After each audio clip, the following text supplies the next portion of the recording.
자, 계속해서 기업용 블록체인에 대해서 다시 한번 또 알아보는 시간입니다. 이번에는 삼성 SDS 성기훈 수석 연구원님께서 준비를 해주셨고요.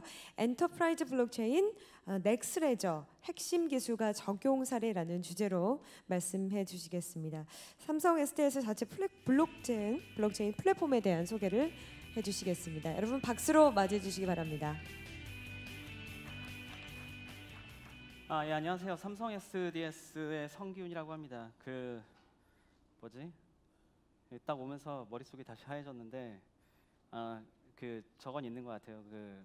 제가 한 7월달에 블록체인 코리아 블록체인 위크 해가지고 이제 암호화폐계에서 블록체인 코리아 컨퍼런스라는 거를 용산 드래곤시티에서 한 적이 있었습니다. 근데 이제 오늘 다 말씀드릴 수는 없겠지만은 이게 저희가 가서 발표를 할 수 있는 경우가 있고 톤이 안 맞은 경우도 있고 그럴 수가 있어요. 근데 블록체인 코리아 컨퍼런스 같은 경우는 기업이 나가서 얘기할 자리가 맞나 싶었는데 좌우지간 갔습니다. 가서 얘기를 좀 했고, 근데 이제 거기 같은 경우에는 이제 암호화폐에 대한 규제나 동향, 그거에 관련된 기술 이런 것들에 워낙 관심 많으신 분들이 굉장히 많았었기 때문에 기업이 나와가지고 블록체인 얘기를 하기 시작하면 갑자기 이렇게 탁 냉랭해지는 그런 분위기를 좀 느낀 적이 있었습니다. 근데 그거에 비하면 그래도 오늘은 그때 당시에는 한 시간 할애가 4분의 1, 암호화폐 쪽에 4분의 3, 나머지 4분의 1 이하로 기업 얘기였지만, 제가 오늘 어젠다를 쭉 보니까 오전 발표를 못 듣긴 했지만 어젠다를 쭉 보니까는 이게 기업 이야기들이 좀 있는 것 같아요. 블록체인 자체가 이제 이따가 조금 말씀드리게 되겠지만은 기업형 기술하고 공개형 기술을 이렇게 칼같이 갈라야 될 이유는 사실은 없습니다.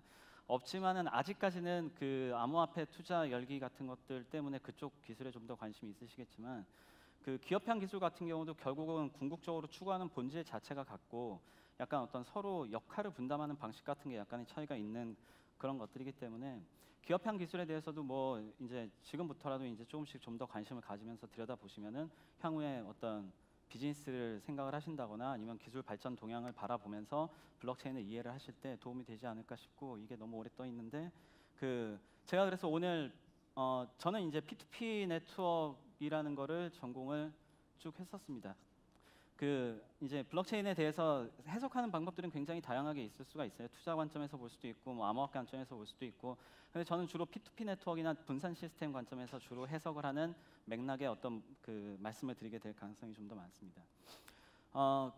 이제 엔터프라이즈 블록체인이라는 표현을 붙여봤고, 그다음에 저희가 회사의 브랜드가 있는 넥스레저입니다. 근데 그 자체가 중요한 게 아니라 이렇게 서두에 말씀드린 것처럼 어찌됐건 앞으로 이 블록체인이란 버즈워드 전체로 묶여있는 기업형이건 공개형이건 암호화폐건 뭐건 모든 것들을 다 통틀어서 좌우지간 기술이 발전해 나가는 데 있어서 저희가 나름대로 좀 다른 입장에서 나름대로 기술을 발전시키고 현실 세계에 적용을 시키고 여러 가지 일들을 앞으로의 일을 말씀드릴 수는 없겠지만 지나간 일을 말씀드리는 과정에서 하고 싶은 건 뭐냐면 생각을 공유하고 싶은 거죠. 저희는 이러한 문제들을 겪게 되고 이러한 것들을 이렇게 풀었습니다는 공유할 수 있는 그런 자리로 이해를 저는 하고 있습니다. 그래서 그런 관점에서 넥스레저에 대해서 조금 설명을 드리게 될 것 같습니다.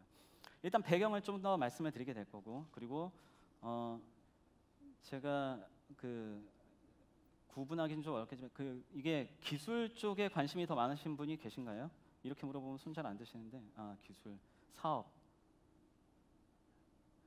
안 드신 분 빼고 반반이니까 그러면은 기술 반, 사례 반 그 정도 해보겠습니다.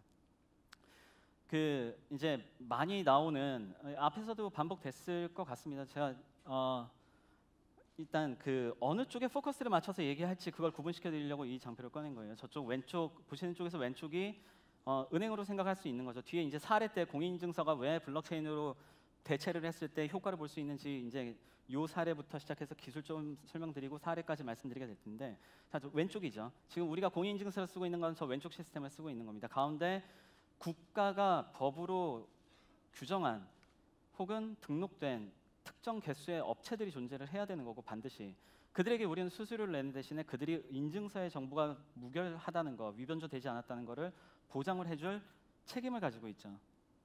그런 식으로 어떤 중앙화된 시스템을 두고 그게 사람이 됐건 서버가 됐건 기가가 됐건 그건 관계없습니다. 좌우지간 제3의 중개기관이건 기술이건 무언가가 존재를 해야 우리가 서로는 모르는 상태에서 여기 보이지 않는 제3의 기관을 믿고 서로 거래를 하거나 뭔가를 할 수가 있게 됩니다. 가장 대표적인 사례가 은행이라고 볼 수 있습니다. 앞으로 얘기하게 될 것들은 전부 다 이 오른쪽에 있는 분산 시스템 환경인 거고 버즈워드로 봤을 땐 블록체인으로 표현이 되고 있는 그런 쪽입니다. 그 내용들을 봤을 때 서두에 말씀드린 것처럼 이제 공개형 기술들이 훨씬 더 많이 알려져 있어요. 실제로 기업형 기술들은 여러분들 뭐 인터넷 이런 데서 자세히 설명되지는 않습니다. 저희가 그거를 설명하는데 글로 하는 경우도 많지는 않은 것 같아요.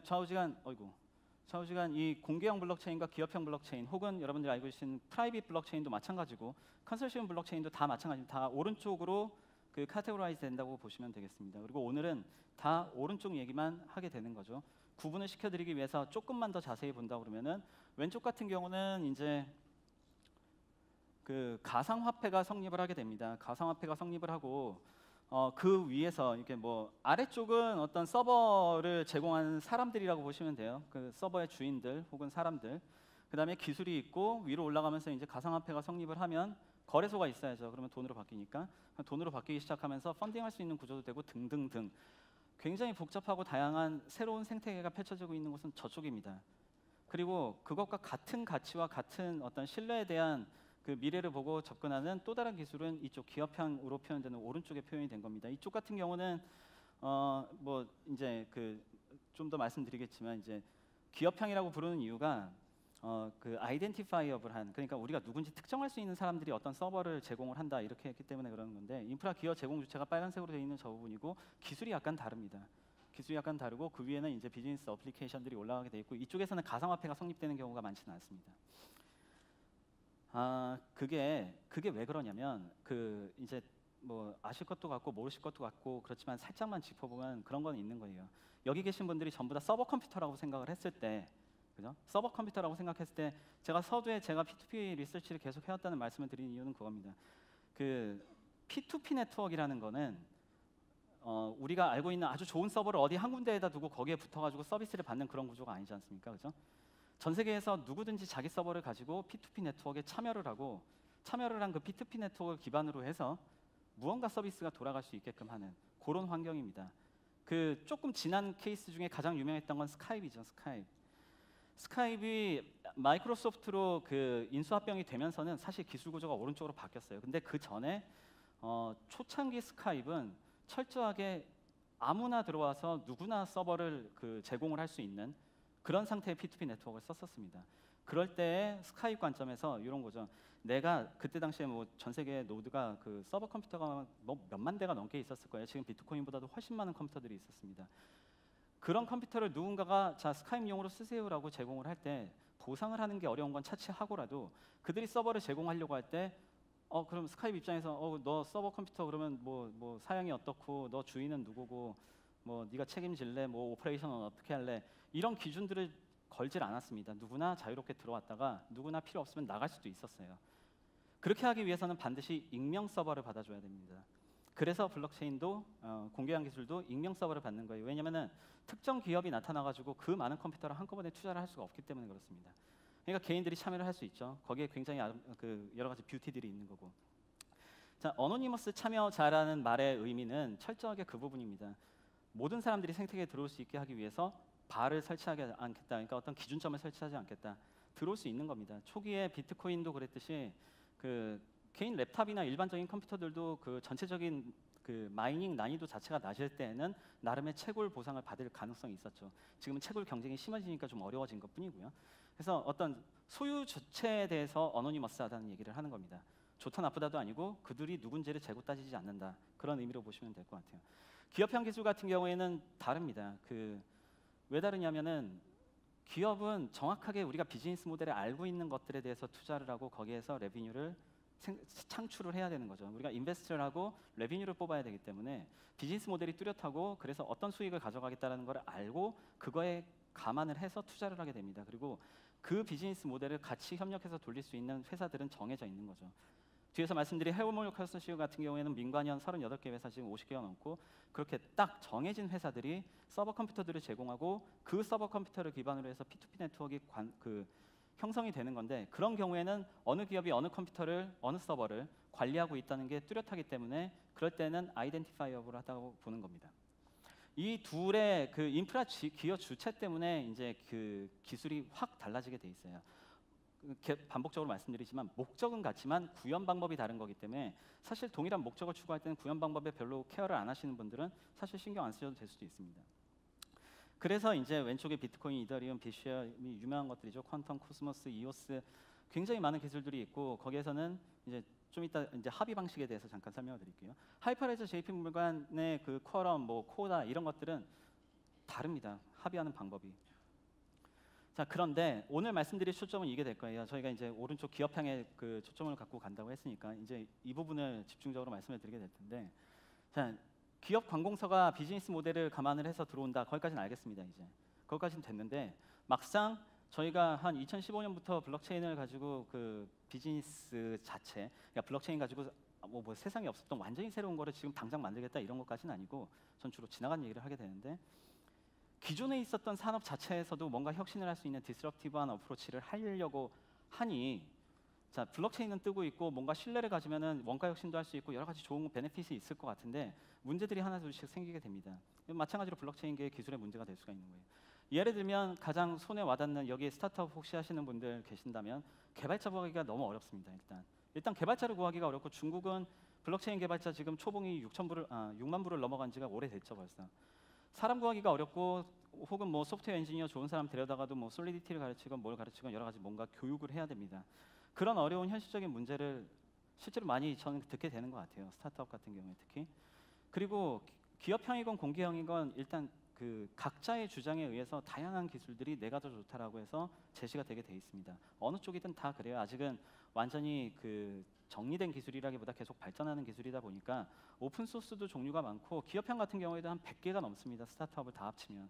기업형 블록체인을 하는 곳이 100개가 넘었을 때 과연 어떤 기술을 손을 잡고, 아니면 뭐 직접 만드시는 수도 있겠죠. 근데 그런 것들은 현실적이진 않으니까 뭔가 이렇게 오픈 소스 있는 곳에서 그 좋은 블록체인 기술을 가져다가 이걸 베이스로 삼아서 비즈니스를 하겠다라고 한다 하더라도 오픈 소스가 많아서 또 애를 먹는 그런 경우들을 많이 봤습니다.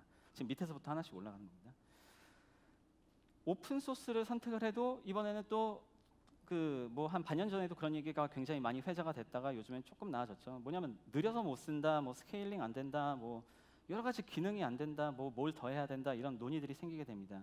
이런 것들도 당장 블록체인을 이용해서 뭔가 그 비즈니스를 하려고 할 때 벽이 되는 거죠. 그 위에 보시면은 이거 같은 얘기입니다. 다양한 도메인 지원. 이것도 도메인별로 다 기능들이 다르고 그 필요한 성능이 다를 수가 있죠.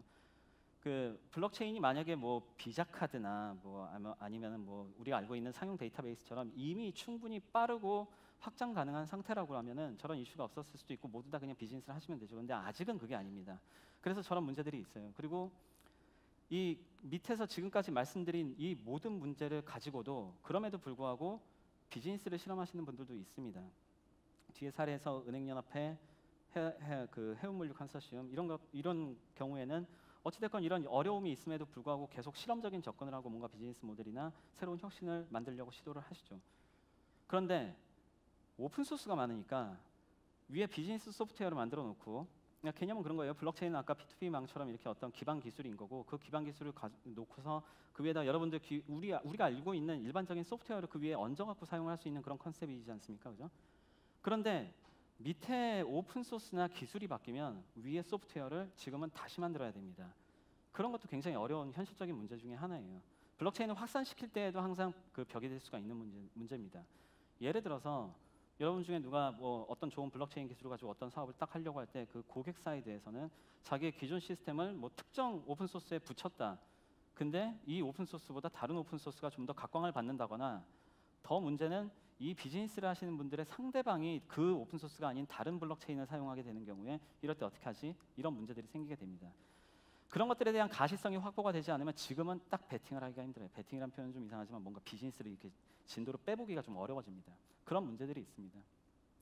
그래서 이제 뭐 기술자분들도 계시고 하니까 뭐 반반 섞어서 그런 리퀘어먼트를 배경으로 해서 저희가 어떻게 그 기술 구조를 잡아가고 있는지를 설명드리는 건데, 그 앞에서 말씀드린 5가지 문제는 이제 반복될 거니까 안 외우셔도 되고, 다 외우셨죠? 그 각각에 대해서는 그 이런 방식으로 접근을 합니다. 하나씩 다시 말씀을 드릴게요. 네, 하나씩 다시 말씀을 뒤에서 드리게 될 겁니다. 자, 이제 그 기술 일단 잠깐 넘어가서 그 기술 부분을 먼저 말씀을 드릴게요. 네. 자, 5가지 문제가 있었죠. 5가지. 자, 이제 숫자는 기억하지 마시고 문제랑 답이랑 같이 말씀을 드릴 테니까. 자, 이거는 기술자분들한테 좀 더 편한 방식일 수도 있어요. 그렇지만 중요한 건 이런 그림을 볼 때 여러분들 레이어를 잘라서 보신다고 생각하시면 됩니다. 어떤 특정 레이어가 있는 거예요. 블록체인 코어 레이어가 있고, 뭐 뭔지는 설명드리겠습니다. 밸류 애디드 레이어가 있고, 그죠? 그 위에는 비즈니스 서비스 레이어가 있습니다. 쟤네들은 다 독립적으로 동작을 한다고 생각을 하시면 돼요. 위아래 관계를 갖지 마시고 각각의 문제를 풀면 된다라고 접근을 하시면 됩니다. 저희가 문제를 푸는 방법은 주로 레이어드 어프로치를 해서 푸는 거고요. 아까 말씀드렸던 것 중에 그 오픈 소스 산재의 문제가 있습니다. 많죠. 하이퍼레저가 가장 각광을 받는 거라고 저도 느끼고 있고 이더리움도 만만치가 않습니다. 그리고 오픈 소스 퍼블릭형에서 나오는 기술도 여전히 굉장히 그 엔터프라이즈에 관심을 많이 받기 시작을 하고 있어요. 왜냐하면 아까 말씀드린 익명 서버 같은 경우에 그들이 익명 주체를 상대로 해서 합의를 해야 된다는 거는 조금 어려운 문제긴 하지만 대신에 굉장히 좋은 게 뭐냐면 대부분의 익명 기술들은 스케일링이 굉장히 강합니다. 물론 이더리움 같은 경우에 이제 최근에 스케일링 얘기가 나오고 그랬지만 그런 스케일링 문제는 뭐냐면 이미 엄청나게 커진 다음에 얘기인 거예요. 기업이 그렇게까지 커지려고 할 때에는 스케일링 문제를 보다 쉽게 풀 수 있는 공개형 기술도 굉장히 매력적일 수가 있습니다. 딱 공개형 기술은 아니지만 뒤에서 한번 설명을 드리겠지만 어떤 공개형 기술의 특징적인 부분들을 잘 잡아서 스케일링이 굉장히 유리한 그런 컨센서스 알고리즘을 가지고 있는 게 저희 넥스레저 컨센서스 알고리즘이라는 게 따로 있습니다. 저거는 오픈 소스는 아니지만 저희가 자체적으로 가지고 있는 알고리즘이지만 저런 거를 써야 되는 경우도 있어요. 비즈니스에 따라서. 저거를 쓰는 경우도 있고 많이 알려져 있는 하이퍼레저 당연히 저희도 많이 봅니다. 이더리움도 가장 유명한 것 중에 하나죠. 이더리움조차도 퍼블릭 프라이빗이 나눠져 있고 아까 처음에 말씀드렸던 사상의 차이 때문에 서로 다른 알고리즘을 가지고 발전을 하고 있기 때문에 이더리움도 들어오고 앞으로 뭐 다른 어떤 종류의 오픈 소스건 저희 레이더에 잡혀서 뭐 충분히 좋다라고 생각하면 저희는 협력을 할 예정입니다.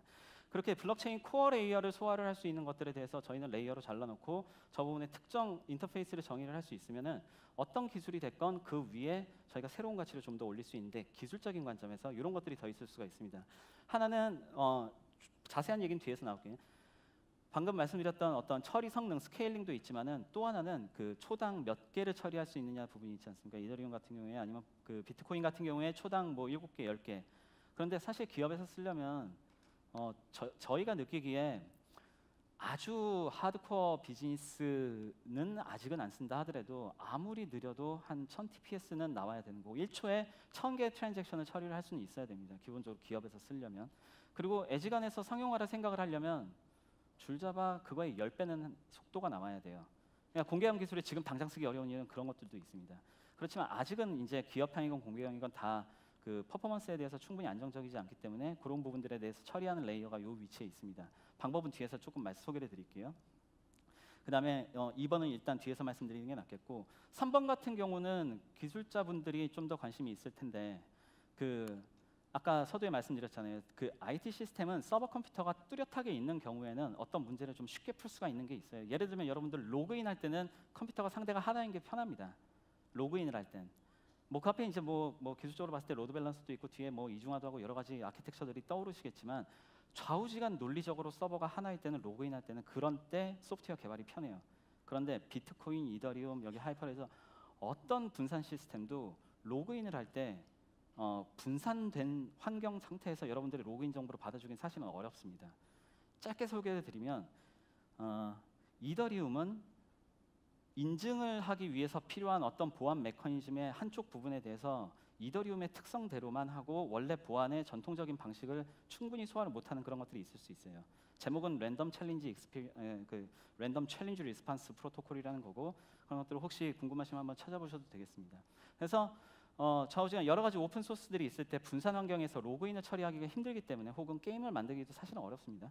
그런 것들을 하기 어렵기 때문에 분산이어도 마찬가지로 무언가를 그런 보안 프로토콜을 만드는데 유리한 구조를 만들기 위해서 non-deterministic data processing이라는 게 존재를 합니다. 저 레이어에서 이제 처리를 하는 거죠. 밑에 어떤 오픈 소스가 오더라도 마찬가지로 가능해지게끔. 자, 이제 밸류 애디드 레이어 뒤에서 다시 한번 살짝 나올 테니까 가고 비즈니스 서비스 레이어는 이제 여기서만 설명을 드리게 될 것 같습니다. 저게 뭐냐면 저것 때문에 만든 겁니다. 저 API 때문에.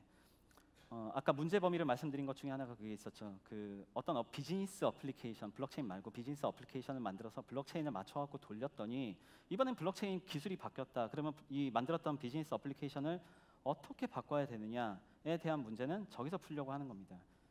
API를 어떻게 정의를 하고 API가 이 밑에 밸류를 어떻게 소화를 하면서 밑에 있는 여러 가지 오픈 소스들을 어떻게 끌어안고 갈 수 있는지, 어떻게 그러한 형태로 API가 정의될 수 있는지를 잘 풀면, 그래서 변하지 않는 API를 만들어 두면 지금 만들어둔 비즈니스 어플리케이션은 그 API를 보고 움직이는 거기 때문에 밑에 기술 발전을 그대로 레버리지를 할 수가 있죠.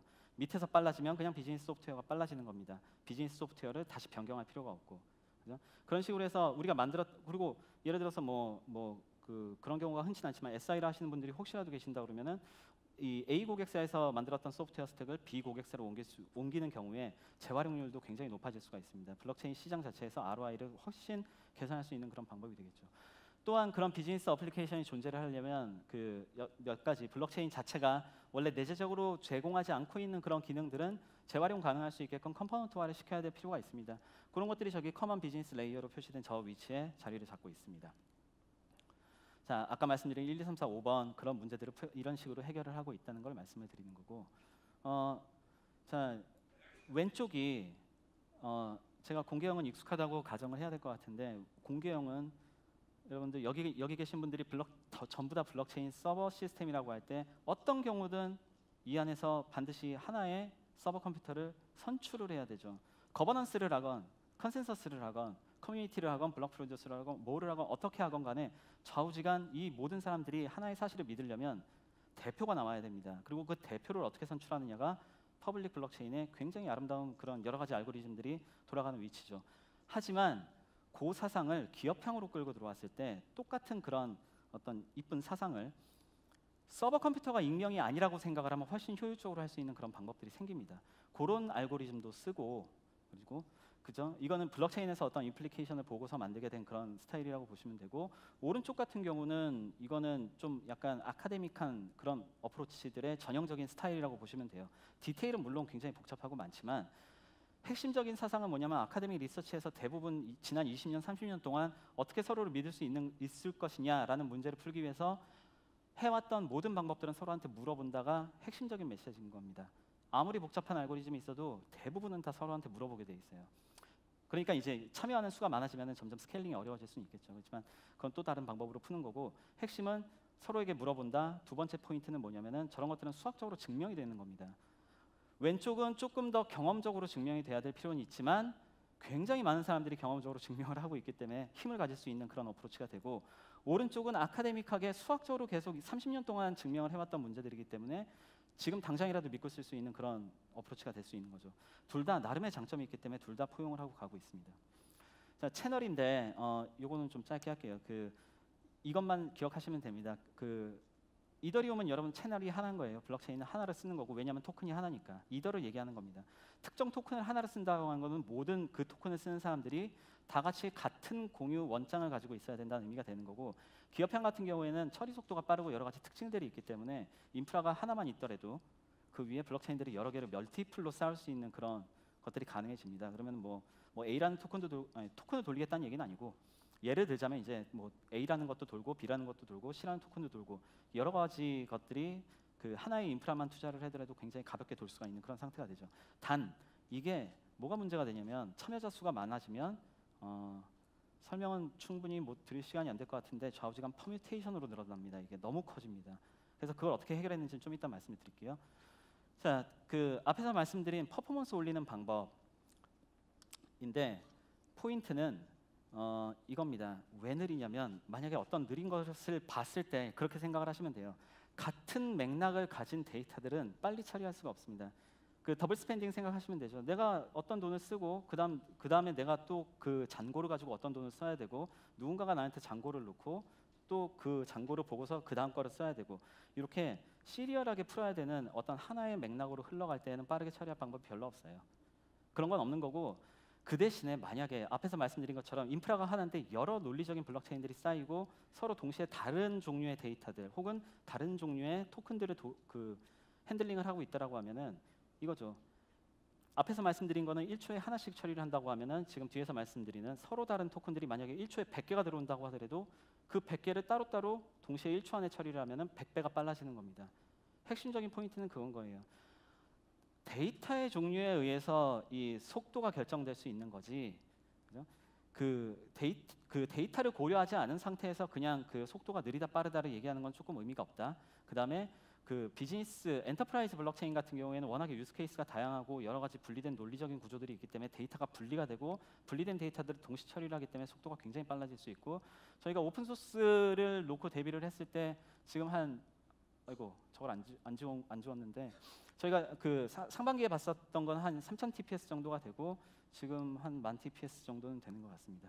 좌우지간 굉장히 빠르게 처리할 수 있는 방법이 있고 이게 이제 그 말씀드렸던 멀티플 채널 그 여러 채널들이 있을 때 어떻게 퍼뮤테이션 문제를 푸느냐에 대한 건데 이런 것들도 뭐 몇 가지 기술을 이용해서 어떤 특정 채널에 들어온 게 특정 조건에 성립을 한다는 걸 알면 바로 고를 때 스마트 컨트랙을 쓴 겁니다. 스마트 컨트랙이 어떤 계약 관계라고 이해를 하시진 않으시잖아요, 그죠? 스마트 컨트랙은 블록체인에서 우리가 신뢰할 수 있는 프로그램 코드라고 생각을 하시면 됩니다. 그 코드를 이용해서 어떤 뭐 예를 들어서 이쪽에 있는 채널에 특정 그 데이터가 입력이 되고 그게 어떤 조건에 미트한다는 걸 스마트 컨트랙이 판단을 하면 저쪽 블록체인으로 자동으로 넘겨주는 그런 기능입니다. 자, 이게 아까 말씀드렸던 그 보안 프로토콜을 소화하기 위해서 분산 처리 시스템이 하지 못했던 그런 부분을 하는 거고. 자, 이제 남은 시간 동안 저희 사례를 간단하게 말씀을 드리겠습니다. 저희가 대표적으로 가지고 있는 넥스레저가 대표적으로 가지고 있는 사례들을 과거 것만 말씀을 드릴 수가 있어요. 저희가 앞으로 거에 대해서는 오늘은 설명을 드리기가 힘든데 과거 거를 봤을 때는 제 생각에는 은행연합회하고 해운물류 컨소시엄이 가장 그 좋은 사례인 것 같습니다. 이해하기 쉬울 수 있는 거는 은행연합회가 조금 쉬울 수가 있죠. 맨 처음에 보여드렸던 장표를 기억하시죠? 거기서 은행이 인증서를 은행이란다. 공인인증기관이 인증서를 그 어떤 법에 의해서 세워진 그 공인인증기관이 인증서의 무결성을 보장해주고 대신에 우리는 수수료를 내고 그들은 무결성을 보장할 책임을 갖게 된다라고 말씀을 드렸지 않습니까? 자, 그거를 뭐 오해는 하지 마시고 블록체인 기술을 그 위치에다가 배치를 하는 경우에는 어떻게 되냐면 그 인증기관이 꼭 개입하지 않는다 하더라도 18개 은행이 각자 서버를 가지고 블록체인 망을 구성을 하는 겁니다. 그죠? 망을 구성을 하면 누구도 책임지지 않지만 누구나 참여하는 상태가 되죠. 그리고 서로 신뢰를 할 수 있는 상태가 됩니다. 뭐에 대한 신뢰냐면은 예를 들어서 저 아래쪽에 있는 뭘로 할까요? 국민은행 쪽에 제가 가서 제 공인인증서를 등록을 하면 국민은행에 의해서 공인인증서의 공개키 사이드가 블록체인 사이드에 저장이 되게 됩니다. 이 공개키 개인키는 일단 생략을 하고 좌우지간 중요한 건 공개키가 그 위변조가 되면 절대로 안 되는 거거든요. 개인키는 여러분들만 알고 계시는 거고 여러분들이 그 등록을 하는 인증서는 공개키인데 그 공개키는 누구나 알아도 괜찮습니다. 누구나 알아도 되는 대신에 문제는 뭐냐면 이게 위변조가 된다는 게 문제였던 거고 그러다 보니까 블록체인에다 저렇게 저장을 했을 때 어떤 일이 생기는 거냐면 첫 번째는 국민은행이 아닌 하나은행이 그 공개키 그러니까 공인인증서의 무결성에 대해서 이건 믿을 수 있겠구나라고 하고 하나은행에서도 쓸 수 있는 상태가 되는 거예요. 그래서 타행 인증서 등록이라는 과정이 생략될 수가 있는 겁니다. 그죠? 그리고 또 하나는 이제 그 여기 혹시 그 공인인증기관에서 오신 분 안 계시죠?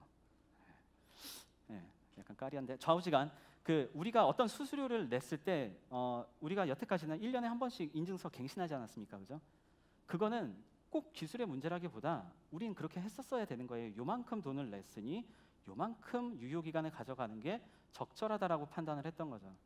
그죠? 너무 많은 책임을 지울 수는 없으니까. 왜냐면 우리도 너무 많은 수수료를 낼 수는 없거든요.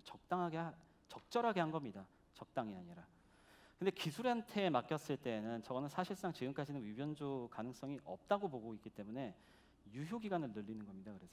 그래서 유효기간을 2년을 더 늘렸고 누군가한테 책임을 과하지 않고 이제 기술에 의해서 이것이 위변조 됐다는 것을 정확하게 판단할 수 있기 때문에 그 익스퍼레이션을 2년 저 위에 있군요. 유효기간을 2년 이상 증가를 시켰습니다. 그래서 이제는 인증서 갱신을 3년에 한 번을 해도 될 수도 있는 건데 좌우지간 이건 아직 일을 하고 있는 거니까 좀 더 자세한 얘기는 이제 곧 이제 그 어디선가 나오게 될 것 같습니다. 자, 해운물류 컨소시엄을 굉장히 그 자세하게 설명드리는 경우도 있는데 오늘은 간단하게 소개해드리게 되겠지만 이건 약간 달라요. 근데 이건 왜 다르냐면 블록체인의 신뢰에 기반을 해서 뭔가를 한다는 건 같습니다. 근데 저거를 생각하셔야 돼요. 우리가 봤던 건 블록체인이라는 기술이 어떤 토큰의 그 UTXO 모델에 의해서 더블 스펜딩이 안 되니까 난 이건 돈의 가치에 거의 근접하다라고 보고 환전소가 생겨서 돈으로 바뀔 수 있는 이런 거를 이제 세상이 이렇게 돌아가는 걸 보고 그 신뢰를 가지고 다른 데이터를 쓴 겁니다. 다른 데이터. 다른 데이터에 대한 신뢰를 어떻게 블록체인으로 해결을 할 거냐를 실험한 건 요거라고 보시면 돼요. 인증서도 물론 마찬가지고. 그런데 헤우멀리 컨소시엄 같은 경우는 다른 데이터라는 말을 할 때 그 데이터의 종류가 굉장히 많습니다. 실제로 트레디셔널하게는 200개 이상의 문서들이 오가야 되고 수많은 사람들이 수작업을 해야 되고 많은 프로세스가 굉장히 더디게 진행이 되기 때문에 만약에 그걸 블록체인으로 바꾸게 되는 경우에는 꼭 돈에 대한 문제가 아니더라도 중요한 문서들, 그렇죠? 인증서뿐만 아니라 뭐 BL이라는 문서도 있고 여러 가지 뭐 커머셜 인보이스, 인슈런스 팔리시 굉장히 다양한 문서가 있습니다. 그거를 많은 다수의 참여자들이 그 쉽고 빠르게 공유를 할 수 있게 되죠. 이거를 믿을 수 없을 시절에는 믿을 수가 없기 때문에 제가 여러분들한테 이렇게 문서를 던질 수가 없는 거예요. 던지질 않고 한 분 한 분한테 정확하게 배달을 해드려야 됩니다. 그러니까 느리죠. 그럼 받으셨는지 확인해야 되고 거리가 멀면 뭐 우편으로 보낼 수도 있고 팩스로 보낼 수도 있고 이런 과정들을 예를 들어서 200명하고 공유를 한다고 했을 때 그런 과정을 200번을 해야 됐었어야 되는 거예요. 과거에는. 블록체인을 썼을 땐 그거를 한 번에 올리고 200분한테 동시에 공유를 할 방법이 생깁니다. 그러니까 수일에서 수초로 바뀌죠. 데이터를 공유하는 시간이. 그리고 데이터의 종류가 이제 뭐 이 물류계에 계신 분들이 잘 아시겠지만 거기에 있는 중요한 문서들을 다 공유를 하게 돼 있습니다. 그런 내용뿐만 아니라 이제 사실 그 과거에 우리가 물건을 한국에서 미국으로 보내고 반대로 받고 그럴 때는 사실 배가 태평양에 올라가면은 그 순간부터는 예를 들어서 냉장식품인데 컨테이너 안에 들어가 있는데 그 냉장 컨테이너의 온도 상태를 우리가 알 수가 없는 상태에서 바다를 건너가야 돼요. 좌우지간 시간상 더 자세히는 말씀 못 드리지만은 우리가 그동안에 믿을 수 없었던 구간들 누가 어떤 실수를 해도 그걸 정확하게 파악할 수 없어가지고 뭐 그런 일이 있으면 안 되겠지만 뭐 손해배상을 해야 된다라든지 할 때 그런 굉장히 긴 시간이 걸리는 문제들이 있었는데 신뢰할 수 있는 데이터를 빠르게 관련된 모든 사람들이 동시에 공유를 할 수 있게 되면은 문제 추적이 가능해지고 가시성도 획기적으로 개선이 됩니다. 자, 이런 얘기들은 다음번에 또 기회가 있으면 좀 더 자세히 설명드릴 수가 있게 될 것 같습니다. 자, 마무리를 하면 될 것 같은데 뭐 시간 관계상 뭐 짧게 말씀을 드렸지만 이런 메시지를 전달드리는 거라고 보시면 됩니다. 알려져 있는 많은 블록체인 기술들에 대해서 지금 포커스를 하고 있는 것들 중에 만약에 비즈니스 사이드에서 고민을 하신다, 혹은 당장 무언가를 실험적으로 해보셔야 된다라고 할 때는 이런 문제 범위도 동시에 고민을 하셔야 될 거라고 생각을 해요. 이미 많은 고민들을 가지고 계실 거고 저희는 앞에서 소개해드렸던 그런 방식으로 풀었던 겁니다. 그래서 뭐 저는 연구소에서 온 거니까 뭐 혹시 이따 가시다가 뭐 명함을 받으시거나 그렇게 되면은 뭐 저희하고 같이 얘기를 하면서 그런 것들 또 다른 문제가 있으면 같이 해결을 해보고 혹은 저희랑 같이 이런 거를 이용해서 뭔가를 해보시는 그런 것들에 대한 혹시 관심이 있으시면 연락 주셔도 괜찮을 것 같습니다. 예, 긴 시간 경청해 주셔서 감사합니다.